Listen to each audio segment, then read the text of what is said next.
Boa noite. Boa noite, igreja. Boa noite àqueles que nos visitam, àqueles que nos assistem. Atos capítulo 12.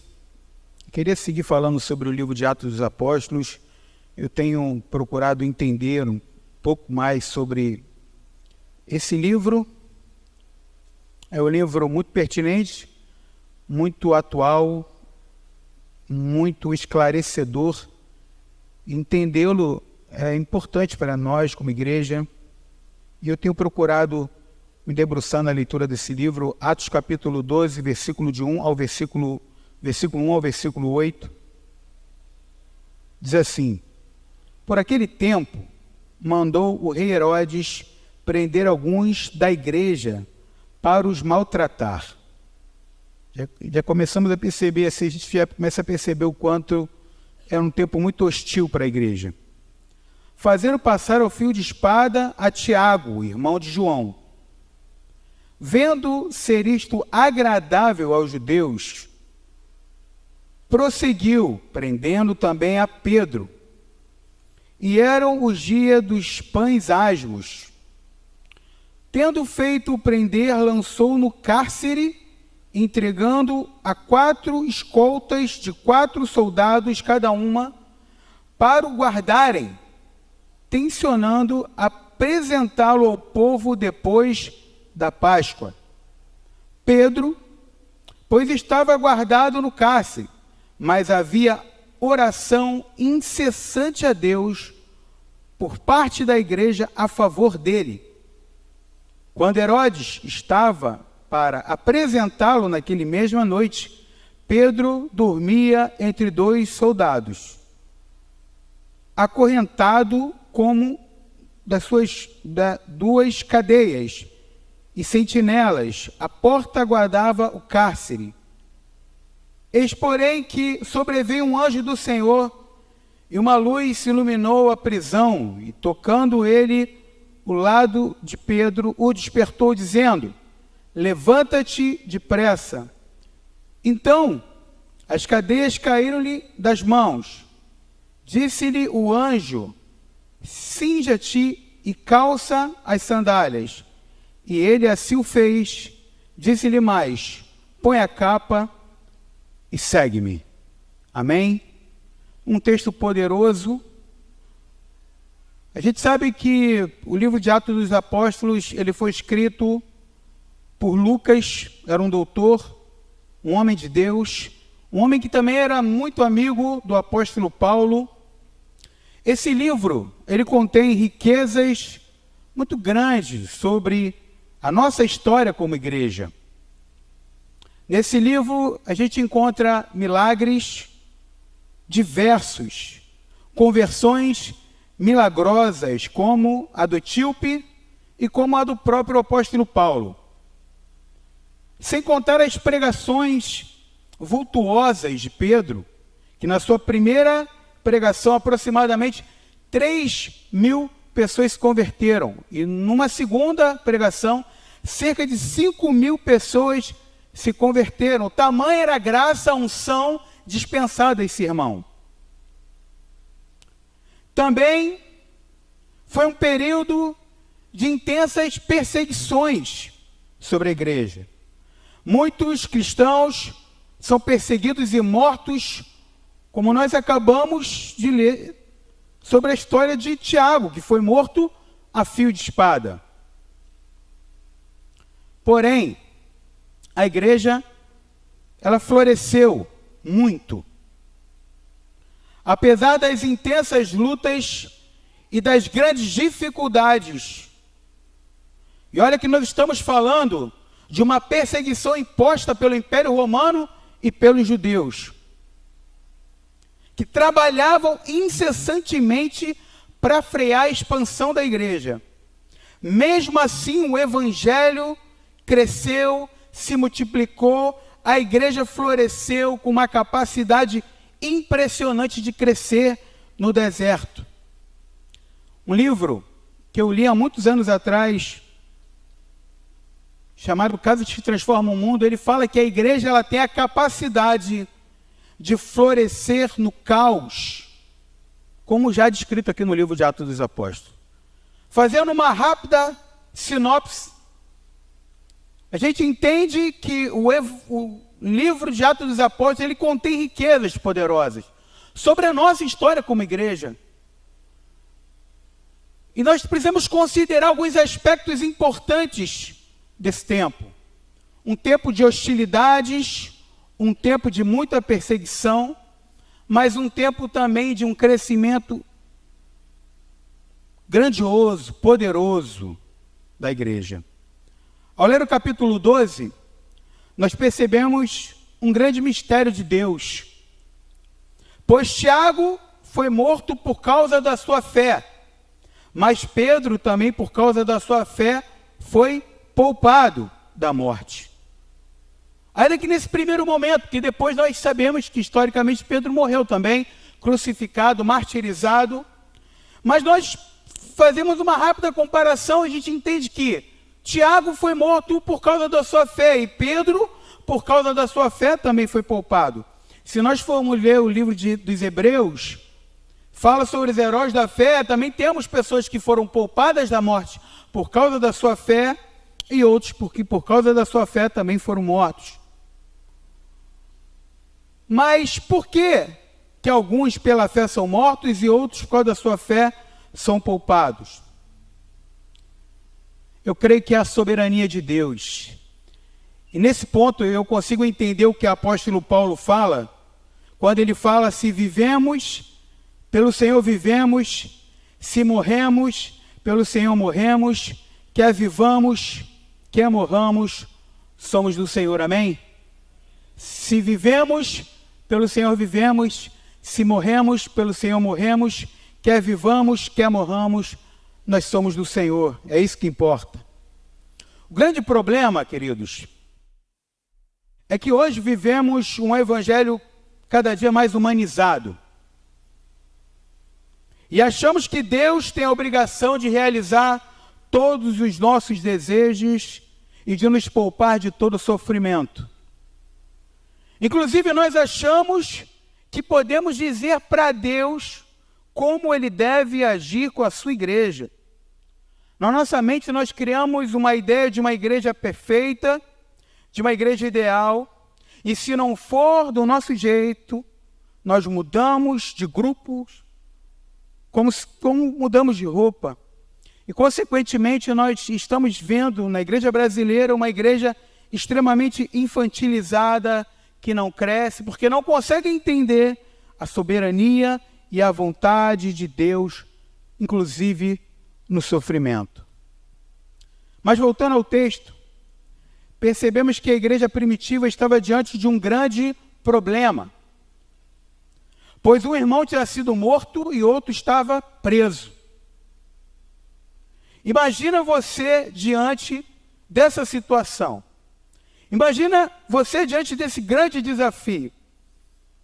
Enquanto você ainda está curando o luto de ter um irmão morto, um líder, Tiago era o líder da igreja, Pedro, um dos principais líderes, estava sendo preso e todos sabiam que ele morreria após a festa.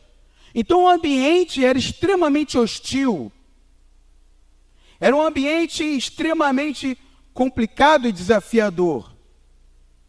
E qual foi a postura da igreja diante da opressão e do martírio? Como a igreja reagiu diante desse problema? Imagina se nós estivéssemos naquele período, irmãos sendo mortos, outros sendo presos, qual seria o nosso posicionamento? Qual seria a nossa postura? Eles poderiam ter feito uma comissão para conversar com o Sinédrio. Eles poderiam ter feito uma passeata nas ruas, reivindicando seus direitos como cidadãos. Eles poderiam usar qualquer outro artifício humano, mas eles nos ensinaram algo poderoso. Nada nessa vida é mais eficaz do que a oração, queridos. Nada é mais eficaz do que um povo que chora, que clama, que ora, do que uma igreja que intercede. nada é mais poderoso do que a sua e a minha oração diante de Deus. Eles poderiam ter criado sindicatos, poderiam ter feito passeatas, mas ao contrário disso tudo, eles se debruçaram numa vida de oração. Porque quando nós oramos, nós acionamos aquele que é capaz de fazer o impossível.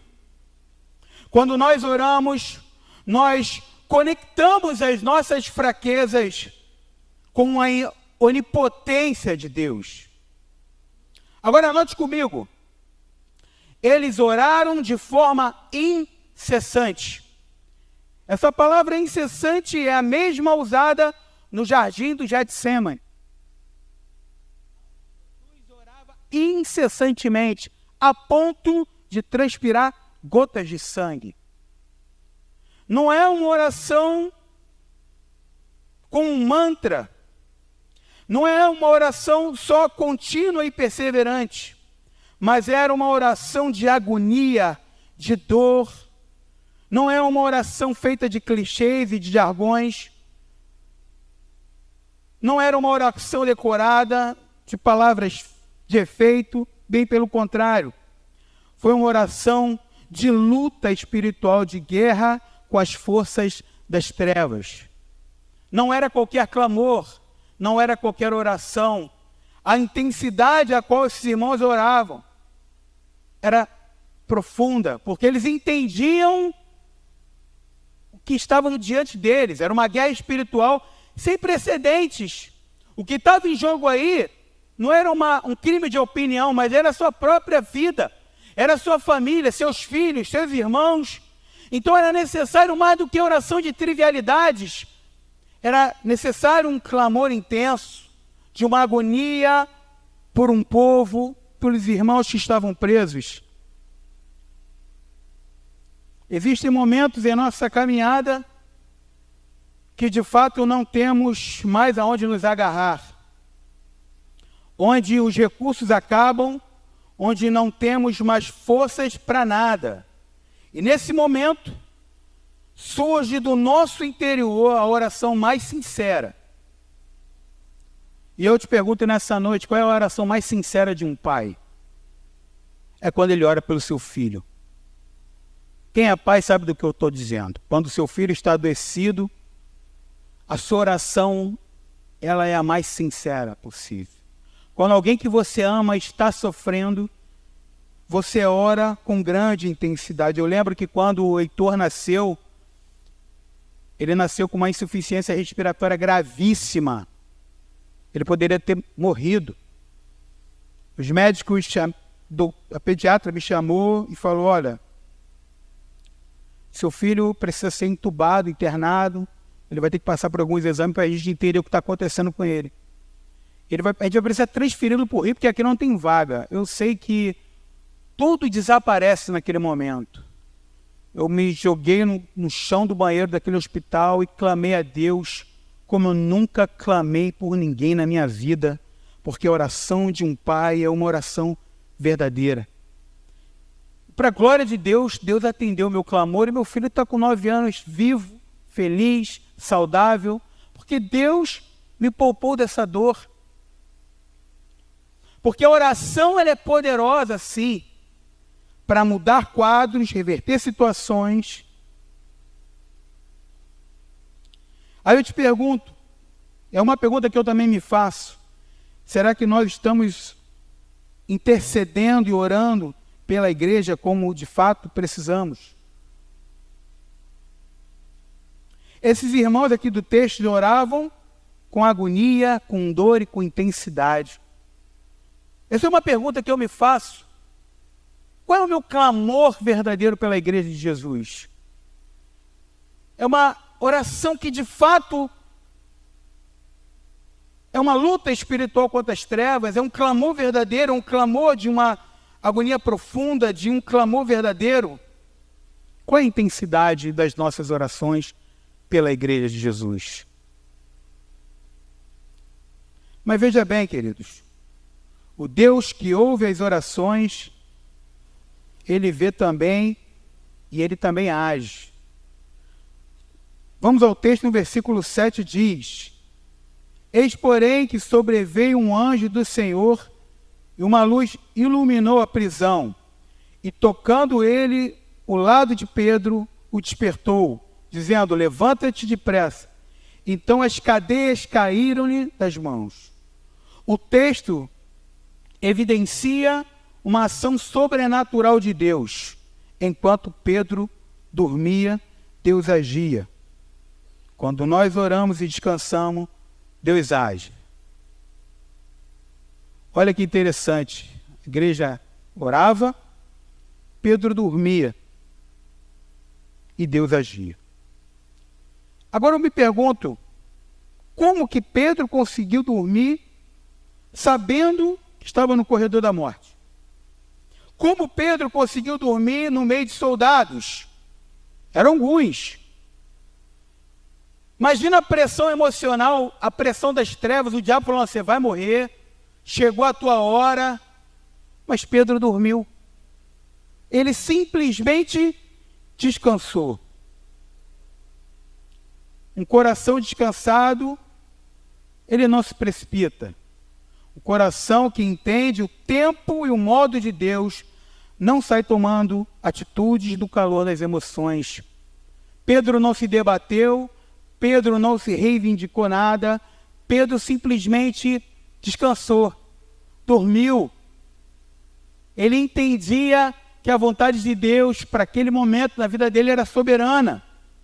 E ele simplesmente dormiu. A ordem cronológica dos fatos é a seguinte: a igreja ora intensamente, Pedro descansa e Deus age. A igreja ora intensamente, Pedro descansa e Deus age. Esse deve ser o nosso pensamento e o nosso comportamento. Orar intensamente, descansar, porque Deus vai agir. Deus vai agir. Uma palavra veio ao meu coração hoje: Deus vai honrar os que perseveram. Deus vai honrar os que perseveram. Não turbe o vosso coração, porque muitos acontecimentos têm ocorrido. Entenda que descansar e orar nesse tempo é determinante para que a gente possa colher futuramente os frutos desse tempo. A igreja orava intensamente, Pedro descansava e Deus agia. Queridos, Deus está agindo. Deus está vendo as nossas aflições, suas aflições, e o sobrenatural de Deus vai acontecer no tempo certo de Deus. Não se apresse, não se precipite, não tome decisões no calor das emoções. Entenda a soberania de Deus, a vontade de Deus, o tempo e o modo de Deus. A Bíblia fala que Pedro foi liberto no último dia da festa, às vésperas de sua morte. Por que ele não foi liberto logo no primeiro dia? Se é para libertar, por que não no primeiro dia? Justo no último dia. Porque Deus queria ensinar para a igreja a importância da perseverança na oração. Deus queria tratar o coração da igreja. Eu sempre me perguntei por que ele teve que passar 10 pragas no deserto, no Egito, para o povo ser liberto. Uma praga não era suficiente, mas Deus queria tratar o coração do povo. Deus quer tratar o coração da sua igreja. Talvez você pense que todo esse processo que a igreja, nós estamos vivendo, esteja demorando, esteja difícil. Quero te falar que Deus segue no controle da sua igreja. A igreja é dele, a noiva é dele. E o nosso papel é simplesmente orar, perseverar e crer no tempo e no modo de Deus. Eu sinceramente não sei como está o teu coração em meio a um tempo tão difícil que nós estamos vivendo. E quando eu falo difícil, eu não me refiro só à igreja, mas me refiro a um quadro político e caótico que nós estamos vivendo, a uma violência deliberada que nós estamos vivendo. O mundo está esquisito, está estranho. Como tem sido o nosso comportamento diante de Deus? Eu sei de uma coisa: se a gente orar intensamente, descansar em Deus, o agir de Deus virá sobre nós. Eu creio de todo o coração que nós precisamos nos posicionar em oração. Nós precisamos nos deter em oração. Orar, como diz as Escrituras, com intensidade. Porque os tempos não são fáceis. Existe um ambiente de hostilidade em todas as esferas da sociedade, a igreja não está isenta disso. Vivemos muitas lutas, muitos desafios. Você sabe do que eu estou dizendo, você também tem as suas lutas, você também tem os seus desafios, mas nós só vamos conseguir orando, descansando no Senhor. Amém?